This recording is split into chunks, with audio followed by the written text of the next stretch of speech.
Баршаңызға сәлем. Бүгін өте ерекше тағам, дәмді болып шығатын бауырдан торт жасайтын боламыз.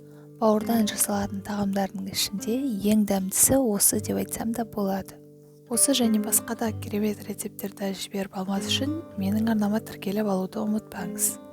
Бауырдан жасалатын торт өте нәзік, дәмді, жұмсақ болып шығады. Ең алдымен бауырды алып, ұсақ бөліктерге бөліп дайындап аламыз. Турап болғаннан соң жақсылап жуып аламыз. Блендердің көмегімен езіп алатын боламыз. Егер сізде блендер болмайтын болса, ет тартқыштан 2-3 рет қайтарып өткізсеңіз болады. Бастысы қатты түйіршік болмау керек. Дайын массамыз түйіршіксіз, сұйық біркелкі масса болуы қажет. Үстінен 2 жұмыртқамызды блендерден өткізіп қосатын боламыз бауырға.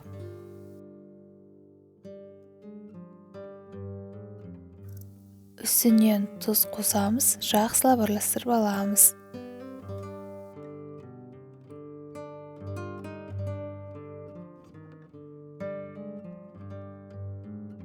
Бір стакан сүтімізді құйып, жақсылап араластырамыз.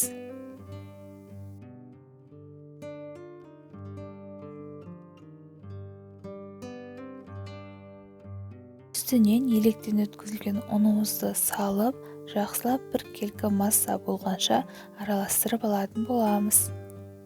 Видеоны көре отыра, егер сіз менің каналыма тіркелмеген болсаңыз, видеоның астындағы подписаться белгісін басып қоюды ұмытпаңыз.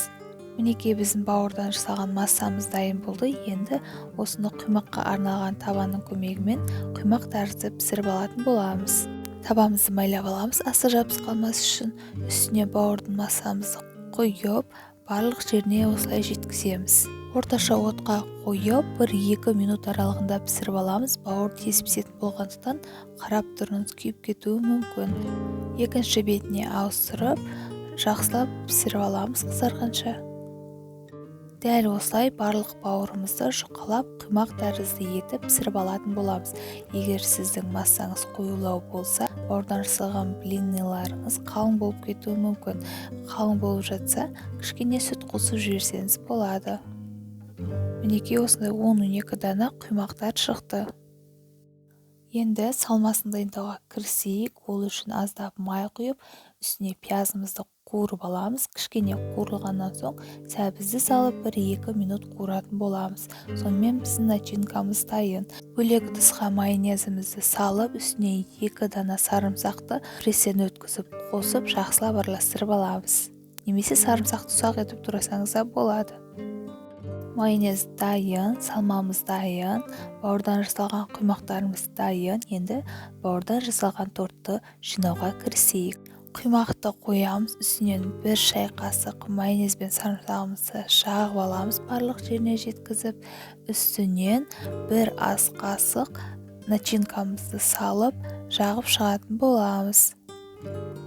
Салмамызды ортасына көбірек жағамыз, шетіне жеткізбей жағып шықсаңыз да болады. Үстінен тағы құймағымызды салып, майонез жағып, салмасын саламыз. Барлығымен дәл осылай қайталап шығатын боламыз.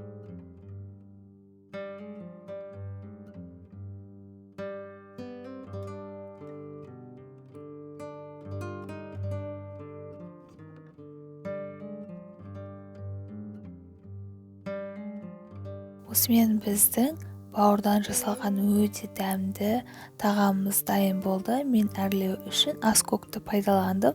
Сіз өз қалауыңыз бойынша бетін қайнаған жұмыртқаны күштен өткізіп те әсемдесеңіз болады. Мерекелік дастарханға таптырмас тағам. Өте дәмді, жұп-жұқа, көз тартарлықтай әдемі болып шықты. Сіз де жасап көріп дәм татыңыз.